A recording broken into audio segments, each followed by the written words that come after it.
बिहार में फिर खेला हो गया है क्योंकि नीतीश कुमार ने मुख्यमंत्री के पद से इस्तीफा देकर फिर मुख्यमंत्री बन गए। नीतीश जी 19 साल के बिहार के मुख्यमंत्री के पद संभालते हुए 9वीं बार मुख्यमंत्री बने हैं और चौथी बार पलटी मारे हैं।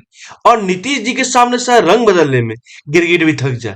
अब तो लालू प्रसाद का 15 सालों का जंगल राज भी कुर्सी कुमार की पलटी और कल्टे के सामने तुच्छ नजर आता है। और बिहार की राजनीति की नियति तो देखिए, सीटें चाहे जिसकी ज्यादा हो, लेकिन कुर्सी पर हमेशा नीतीश बाबू ही बैठते हैं। और जो लोग विपक्ष में रहकर नीतीश जी को कोसते हैं, वही लोग तनिक भर मौका मिलने पर तुरंत नीतीश बाबू के साथ सरकार बनाने के लिए हिचकते नहीं। और इसी तरह बीते 2 दशकों से नीतीश कुमार बिहार के लिए जरूरी और मजबूरी दोनों बनकर बैठे हैं। देखिए, नीतीश और लालू दोनों लोकनायक जयप्रकाश नारायण के शिष्य रहे हैं। वर्ष 1990 में लालू प्रसाद यादव जनता पार्टी की तरफ से मुख्यमंत्री बनते हैं, लेकिन वर्ष 1994 में नीतीश कुमार जनता पार्टी को छोड़ जॉर्ज फर्नांडिस के साथ समता पार्टी बनाते हैं। और वर्ष 2000 में महज 7 दिनों के लिए नीतीश बाबू पहली बार बिहार के मुख्यमंत्री बनते हैं एंड उनको पूरा समर्थन था एनडीए की तरफ से।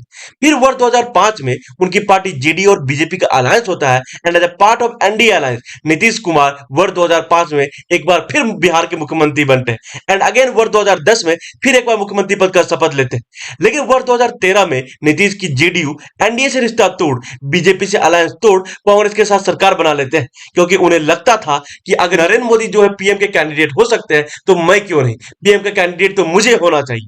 अगर वर्ष 2015 में बिहार का असेंबली इलेक्शन होता है जिसमें कि आरजेडी, जेडीयू और कांग्रेस तीनों साथ लड़ते हैं और उनके अलायंस का नाम होता है महागठबंधन एंड नीतीश कुमार की जेडीयू को लालू प्रसाद के आरजेडी से कम सीटें मिलने के बावजूद नीतीश कुमार फिर से बिहार के सीएम बनते हैं और तेजस्वी यादव बिहार के उप मुख्यमंत्री बनते हैं।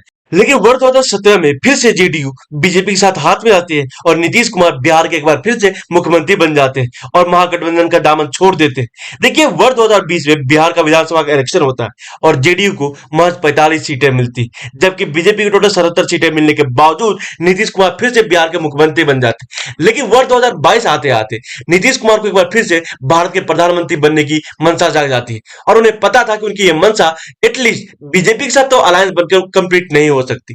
और इसीलिए 2022 में नीतीश कुमार की जेडीयू बीजेपी और एनडीए के साथ अलायंस तोड़ती है और आरजेडी के साथ जाकर एक अलायंस बनाती है और फिर से बिहार के मुख्यमंत्री बन जाते हैं, जबकि जेडीयू के पास महज 45 सीटें थी और आरजेडी के पास टोटल 79 सीटें, बट फिर भी नीतीश कुमार ही बिहार के मुख्यमंत्री बनते हैं। उसके बाद तो मानो नीतीश कुमार बीजेपी से इतने खपाते जो कहते हैं कि हमको मर जाना कबूल है, लेकिन उनके साथ जाना यानी बीजेपी के साथ जाना फिर कबूल नहीं है।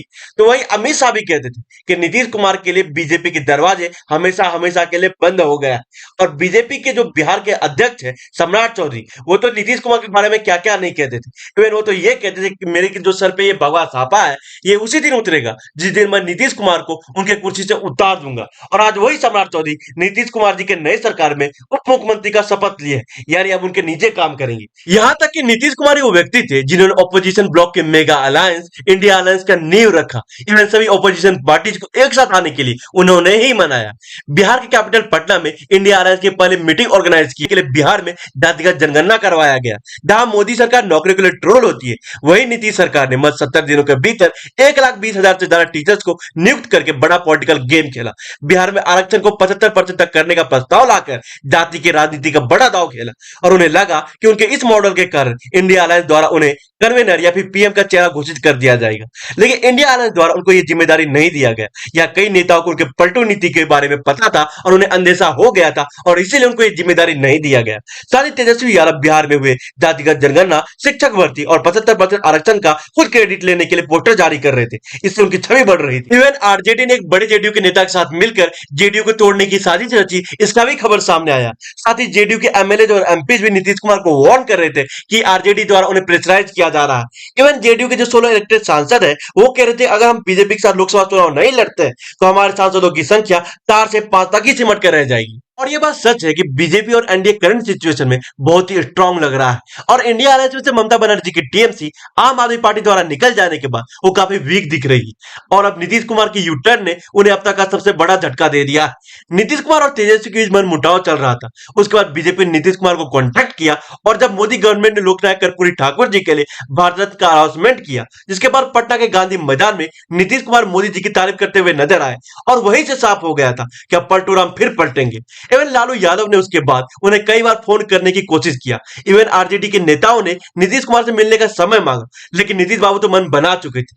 उसके बाद लालू जी के ट्वीट ने सब साफ कर दिया था और पिछले 4-5 दिनों से लगातार नीतीश कुमार मीडिया के मुख्य केंद्र में बने हुए थे और बस इंतजार हो रहा था वे कब आरजेडी संग अपनी सरकार को गिराएंगे।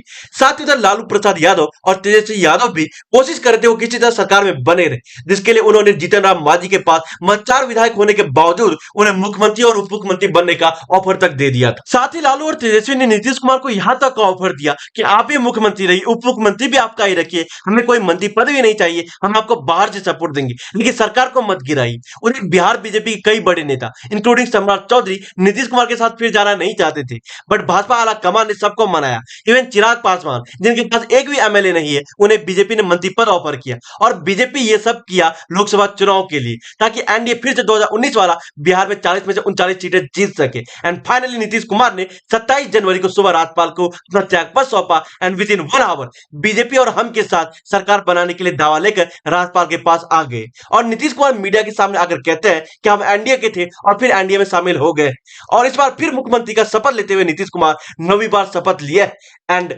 4 साल के भीतर तीसरी बार मुख्यमंत्री बने और ये उनके नाम अनोखा रिकॉर्ड हो गया। और क्या भरोसा, नीतीश बाबू साहब लोकसभा इलेक्शन के बाद फिर पलट जाएंगे और इस चीज का चांसेस भी काफी ज्यादा है, क्योंकि नीतीश बाबू तो सबके हैं, 2.5 साल इनके हैं, 2.5 साल इनके हैं।